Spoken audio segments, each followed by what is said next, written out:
Alright guys, sorry I'm coming late to the game here. Alright, so this week's discussion question. Scrolling down here, looking here, reflecting on your learners. The question is, what type of content is most likely to be of interest or relevance to your learners or to a group of learning you're familiar with? So I'm going to be looking at interests or relevance to my learners, okay, regarding content. And to do that, I'm first going to be looking. Oh, that's a wrong tab there. I should close that. I got two of these open for some reason. Okay, so looking here, pretty much I'm going to be looking at this point right here. Looking at, well, what is content when we're talking about CBI, content-based language, second language instruction. And here in this quote, the particular thing that I'm concerned with is that it extends beyond the target language or target culture. So initially, I was thinking content in more general terms, as in, well, what are my students interested in, such as,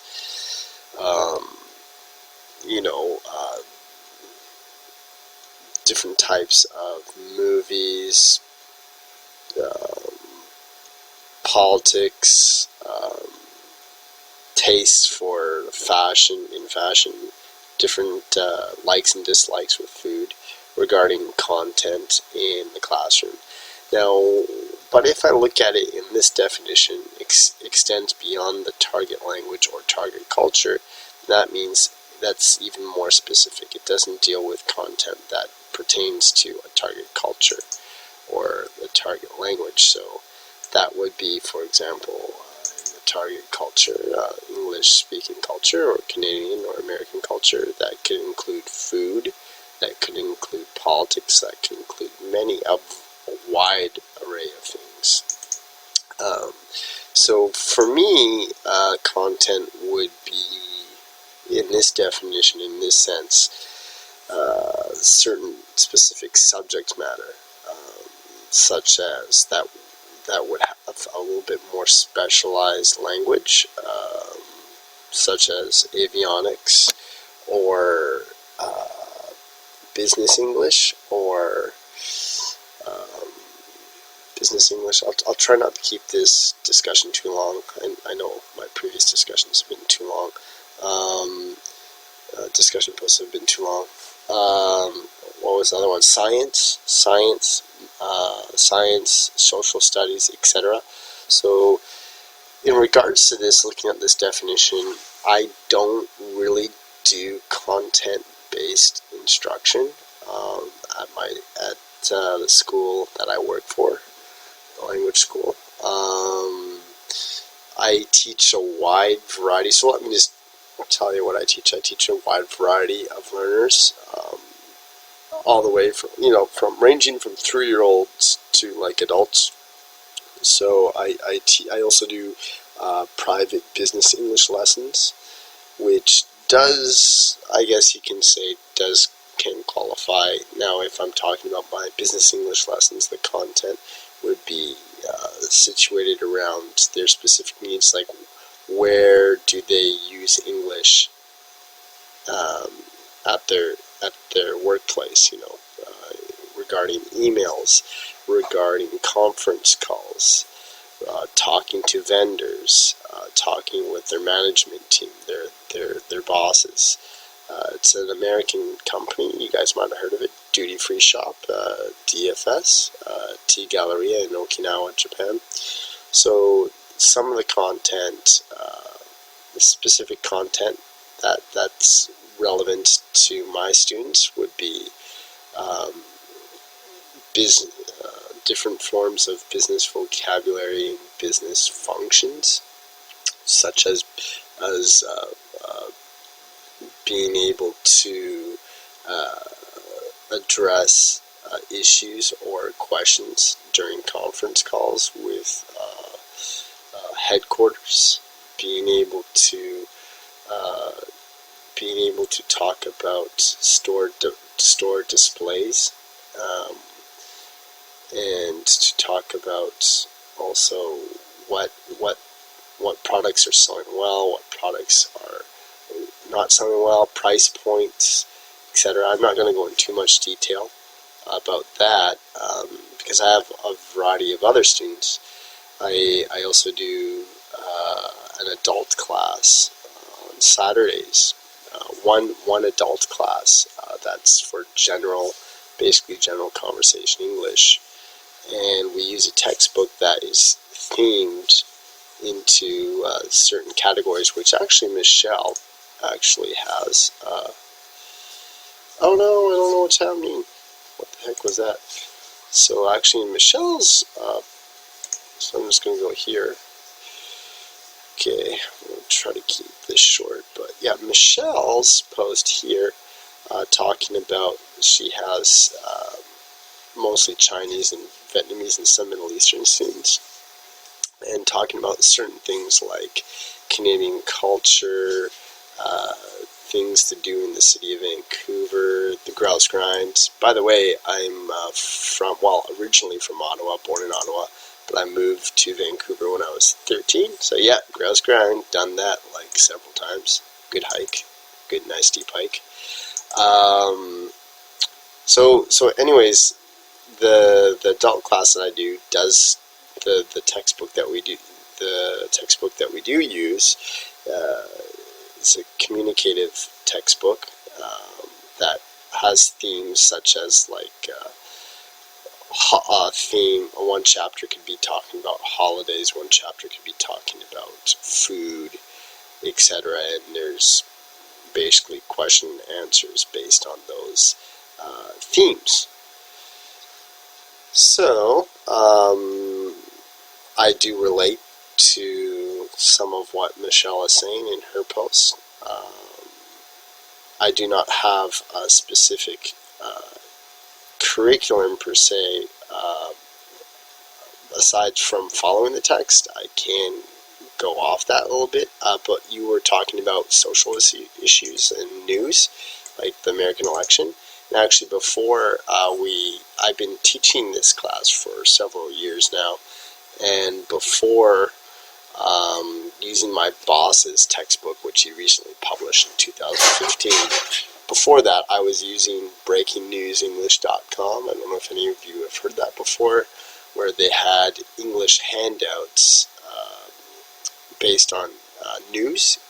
So, for example, it could be like the American election, or like you were talking about, Michelle was talking about technology, about cars that can drive themselves, stuff like that. It would be based on articles that the students had to read, and I try to pick relevant kind of new news that was likely interesting to them. Mind you that the adult class varies. There's like, one of my students is like a 22-year-old, and then I also have in the same class a retired man who's like 67. So it is kind of a tough balance to follow in that class when it comes to interests, because age groups, different generations naturally will be more keen to talking about different things. Like the 22-year-old loves, he translates manga, and he loves Transformers, the series. And the older students in my class have no idea what he's talking about when we do our weekly journals, and he reads about it with it. They don't really know much about it. So fortunately I do, because I'm fairly young, closer to his age than some of my students are. So anyways, other than that, then I have my junior high students, my senior high students, which primarily they're focused on Aiken, passing that standardized test. But other relevant things would be like pop culture, one that's really big right now. So like learning certain, and especially with kids too, learning certain anime or certain phrases in Japanese pop culture. Not necessarily I use it for teaching moments per se, but just connecting with my students. I wouldn't say the content is educational, but there's I'm sure some of you guys might have heard of, maybe, I don't know if this will work. What is it? I have a pen. It's called I have a pen. I have an apple. So so this is really popular right now, especially with kids in Japan. So again, knowing some of this pop culture does play, but it's not educational in context. For context for my children, we mainly use as this article here, which we read, the article given to us by our professor. Mainly we focus on form, and we use a textbook called Finding Out, where the students have to, let's see, how much time am I here? Where does it show the time? Oh my gosh, I'm already at 11 minutes. Okay. Oh! Sorry, that's my girlfriend, Mackie. Say hi to the camera. Oh, she's shy. Bye-bye. Yeah, sorry. So what was I going to say? Shoot. Got lost there. Yeah, we use a textbook called Finding Out. In that series,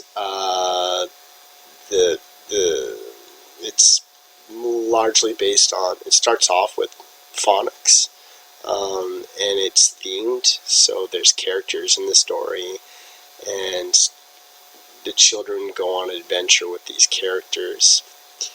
And so with the kids, I guess as far as content goes,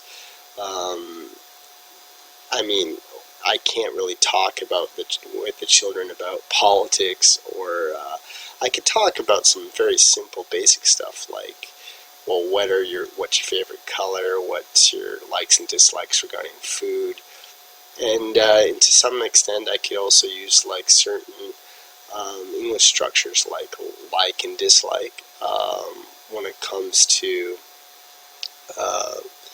do you like the new song? Do you like this new song, Pineapple Pen, or do you like the new anime?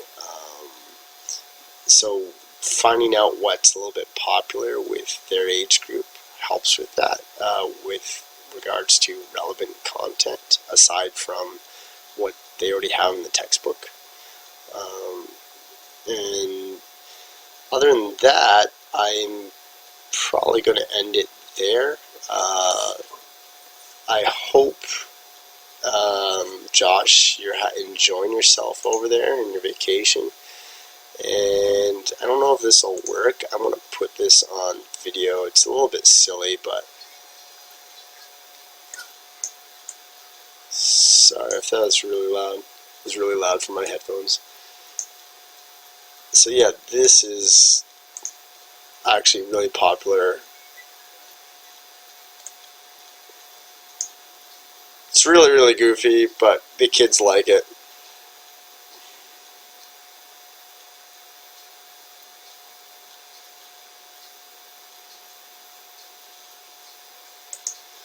So, again, this kind of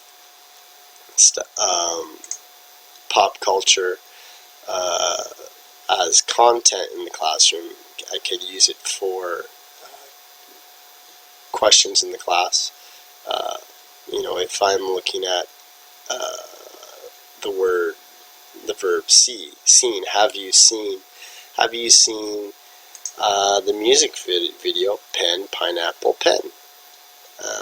And they'll say yes or no, and I could then ask further questions regarding it. I mean, well, do you like the song? Is it funny? Etc., etc. So that would be, I can't go in too much detail because I'm already at 15 minutes. It's really long. I teach a variety of different learners, so the relevant content is, I'm repeating myself, is very wide. I just want to end also with this portion right here. I'll let you guys read it. I'm sure you already read the article. But I really liked this analogy of the content often eclipses the language objectives of a lesson.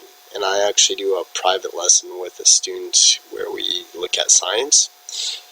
His mother bought him a science textbook, and we look at that. And this is actually an unfortunate thing, is that when we are reading this textbook and looking at it, the content generally predominates my private lesson with him, because he's very interested in it. He's very interested in science. He's much more interested in the content than actually the language itself. And even with myself, I even find the content is very interesting. So I will admit that this is playing a portion in that lesson, and I should probably spend a little bit more time looking at the different language objectives rather than just the content. So thank you guys. Sorry for the long video again. I really got to cut these down. So okay.